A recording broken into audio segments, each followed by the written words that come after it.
Olá, aluno, olá, aluna. Vamos iniciar o nosso bate-papo de hoje com o tema sobre o tratamento da água.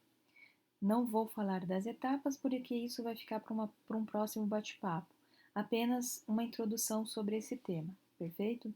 Então vejam bem: antes de chegar à torneira das nossas casas, a água deve ser submetida a tratamentos que eliminam as impurezas e os micro-organismos que podem causar prejuízos para a nossa saúde.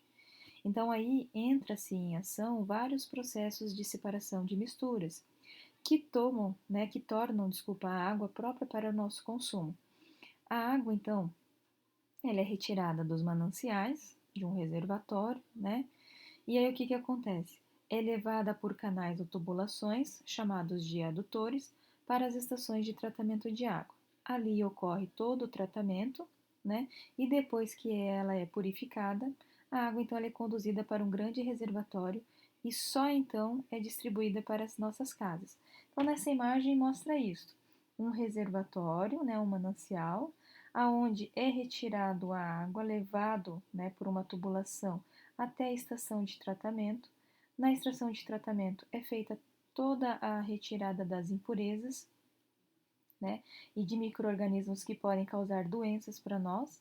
E aí essa água, depois de limpa, né, ela vai tratada, melhor dizendo, ela é levada para um grande reservatório e aí sim ele é distribuído o quê? Para a cidade, tá? Antes de encerrar esse nosso bate-papo, eu queria só fazer um parêntese e abrir aí sobre o tema do período romano, né, que era conhecido como os aquedutos romanos, que é isso que vocês estão vendo aqui, ó, nesta imagem. Tá? Então vamos falar rapidamente sobre esses aquedutos. Tá? Hoje nós chamamos de adutores essa tubulação que leva a água até a cidade. Mas vamos entender que no período romano, quando Roma, né, tinha o domínio ali da região do Mediterrâneo, ele buscou então suprir as cidades, que Roma ficou muito populosa, né, suprir a cidade com água, e foi uma das principais, como eu posso dizer, trabalhos arquitetônicos do período, levar essa água, né, para a cidade ter como fazer alimento, ter como as pessoas fazerem a sua higiene pessoal e assim por diante. Então vejam bem, aquedutos são canais que transportam e distribuem a água, né, de nascentes ou de rios para as cidades.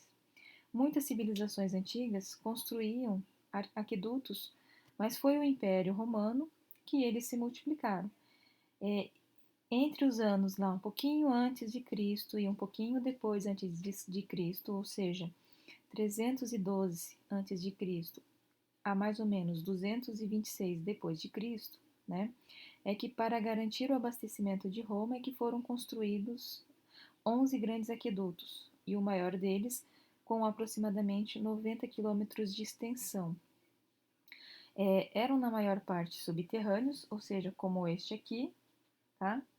Que levavam água até a cidade, mas com alguns trechos ao ar livre. Então poderiam ter trechos ao ar livre daí, e sustentados por arcos, que é o que mostra nesta imagem real e nesta imagem aqui, que é um desenho esquemático, né?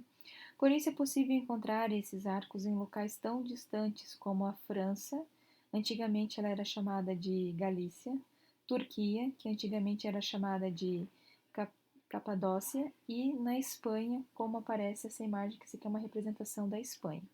Perfeito? Fico por aqui e aguardo vocês aí numa próxima oportunidade.